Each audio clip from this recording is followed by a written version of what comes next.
I think we need to crunch those numbers now. What about the economics of Brexit? Well, since the actual leave date in early 2020, British exports to the EU have fallen by around 17%. That's according to UK research group, the Productivity Institute.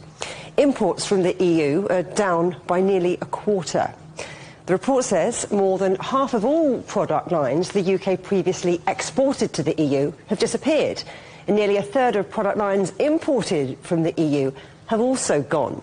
And the financial impact on households has been significant. When it comes to food, post-Brexit trade barriers have raised prices by 12%, according to researchers at the London School of Economics. It is worth noting that the COVID pandemic, conflicts in Ukraine and the Middle East have also hurt the British economy.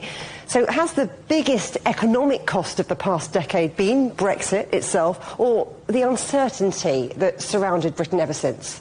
Well, John Du is from the Productivity Institute, which produced some of the data on imports and exports. Great to have you on the programme. I want to talk about something that the Bank of England governor highlighted last week. He said that Brexit has been bad for the UK economy. Your report seems to reinforce that. What does that tell us about the impact on growth 10 years on? Well, the impact on growth has been devastating, to say the least. I think it's a combination of the Brexit uncertainty that is relatively stronger before the TCA, I mean the Trade and Cooperation Agreement, came in January 2021, but afterwards it's real trade frictions between EU and UK in combination of more uncertainty in different forms. But the economic consequences of that has been quite negative and is comprehensive across sectors and in many, many regions. Now, your report found that more than half of UK export relationships with Europe have disappeared. What does that actually mean? Which kinds of businesses have stopped trading with Europe altogether? That is a really good question. So just to note that this half of the product lines is a counterfactual estimate. So this is compared to the situation that Brexit didn't happen, what would we have access as product lines from both sides in terms of how much UK export to the EU and how much we bring from the EU to the UK. So this is in tangible examples and how many different kind of cheeses you could buy in the past. You could have all sorts of flavors with chili, with blueberry, with all sorts. But now you probably have cheddar. So that is because the trade cost has been increasing, and the businesses have to deal with customers' procedures, rule of origin certificate, and regulatory checks. So on and on, that cost is no longer make the business viable. Therefore, they have to reduce the product variety and concentrate on the ones that is still profitable.